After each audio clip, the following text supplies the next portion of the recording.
نبی پاک صلی اللہ تعالیٰ علیہ وآلہ وسلم فرماتے ہیں میں نا جنت کا دروازہ کھولوں گا تو ایک عورت کو نا میں سبقت لے جاتے ہوئے دیکھوں گا، یعنی وہ جلدی سے جنت میں داخل ہو رہی. یا بعض شارحین کہتے ہیں کہ حضور داخل ہوتے ہی سب سے پہلے اس کا چہرہ دیکھیں گے. حضور فرمائیں گے تو پہلے ہی آ گئی بی بی جنت میں، حضور نے دروازہ کھولا تو جلدی سے نظر آئی، تو پہلے آ گئی. سب نے لکھا ہے کہ اس عورت کی شان یہ ہے کہ سب سے پہلے جنت میں گئی. میں نے حدیث پڑھی تو میں نے نیچے حاشیے میں لکھا، میں نے کہا میرا خیال یہ ہے کہ اس کی زیادہ شان یہ ہے کہ جنت میں اس کی سب سے پہلی ملاقات مدینے والے محبوب سے ہو گئی. یہ دیکھو کتنی بڑی شان. حضور فرمانے لگے تو کیسے پہلے ہی آ گئی، کون ہے تو؟ وہ کہنے لگی حضور میں بیوہ ہوں، میرے بچے یتیم تھے، میں نے ان کی خاطر نہ بیٹھی رہی، میں نے نکاح نہیں کیا، میں نے ان یتیموں کی پرورش کی، بیوہ بن کے زندگی گزار دی، ان یتیموں کے لیے بیٹھی رہی. اس کو جائز ہے، یہ کر سکتی تھی، لیکن اس نے سوچا کہ میں ان کی نگہبانی یتیموں کے لیے بیٹھی رہی. آج شان یہ ہے کہ مدینے والے کے لیے جب دروازہ کھلا ہے تو اس بی بی کو بھی رب کریم نے فوراً ہی جنت عطا فرما دی. یہ سب سے پہلے گئی. میں نے دیکھی ہیں ایسی عورتیں 23 سال میں بیوہ ہوئی پر عمر بچوں کے نام کر دی. اسے پتہ تھا کہ کل کو جب یہ بڑے ہوں گے تو ان کا آنا جانا الگ سے ہو جائے گا، ان کے تعلقات اپنے ہو جائیں گے، پر یہ بیٹھی رہی. اس نے بچوں کو وقت دیا تو بچے تو کیا اس کو صلہ دیتے تھے، رب نے یہ صلہ دیا ہے کہ سب سے پہلے اسے جنت میں داخلہ عطا فرمایا. ابو داؤد شریف میں مسند امام احمد بن حنبل میں حدیث ہے، نبی پاک صلی اللہ علیہ وسلم کے چچا زاد تھے حضرت جعفر طیار، مولا علی شیر خدا کے بھائی تھے، جنگ موتا میں شہید ہو گئے. وہاں سے کوئی خبر لے کے نہیں آیا، لیکن رب خبریں دیتا ہے نا اپنے حبیب کو. اللہ غیب کے خزانوں کی کنجیاں دیتا ہے اپنے محبوب کو. نبی کریم صلی اللہ تعالی علیہ وسلم نا ان کے گھر گئے. ان کی زوجہ کا نام اسماء بنت امیس تھا.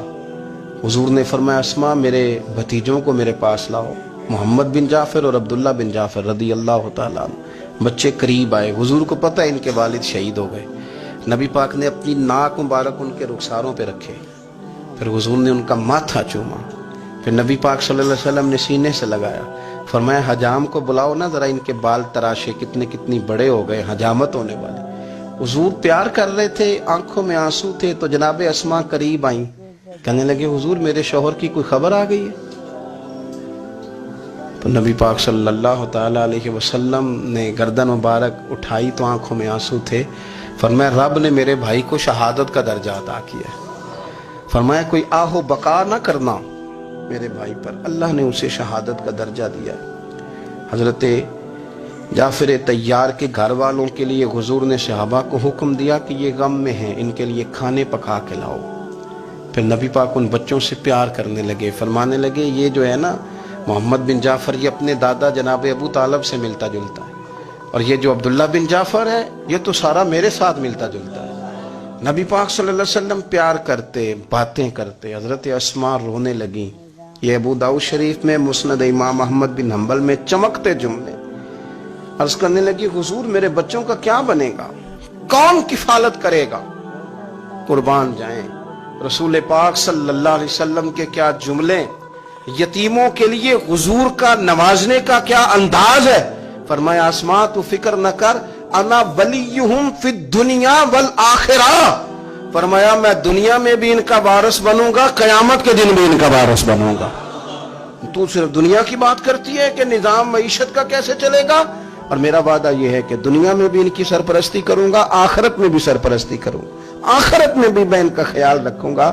آپ غور تو فرمائیں، توجہ تو کریں کہ اس قدر زیادہ حضور کا انہماک اس طبقے کے ساتھ ہمیں اپنے دائیں بائیں عزیزوں میں، رشتہ داروں میں، دوستوں میں، علاقہ میں، پڑوسیوں میں، محلے داروں میں دیکھنا چاہیے. یہ بچے بیچارے میں نے دیکھا ہے ان کے بگڑنے میں اصل بات یہ ہوتی ہے کہ کوئی مخلص ہو کے سرپرست نہیں بنتا. آگے بڑھیں، اپنی اپنی خدمات پیش کریں، اور جس طرح ہمارا بچہ بگڑ جائے تو ہم اس کے لیے پوری کوشش کرتے ہیں، جدوجہد کرتے ہیں، حالات، واقعات، پس منظر، پیش منظر کا جائزہ لیتے ہیں، کون سے اسباب اختیار کیے جائیں تو یہ ٹھیک ہو سکتا ہے. وہ ساری چیزیں ان کے لیے بھی ہمیں اختیار کرنی چاہیے. اور یہ بچے اگر احساس ذمہ داری پکڑ جائیں، جو وارث سے محروم ہو جاتے ہیں، یہ اگر احساس ذمہ داری پکڑ جائیں تو پھر یہ قوموں کی قیادت کرتے ہیں، پھر یہ بہت بڑے جانباز ثابت ہوتے ہیں، پھر یہ اپنے گھر گھرانے کا نہیں، یہ ملتوں کے، قوموں کے لیے مشعل راہ بنتے ہیں۔ لیکن شرط یہ ہے کہ ہم ان کے لیے اپنے دلوں کو کشادہ کریں، سینوں کو وسیع کریں۔ اللہ کریم سمجھنے کی توفیق عطا فرمائے۔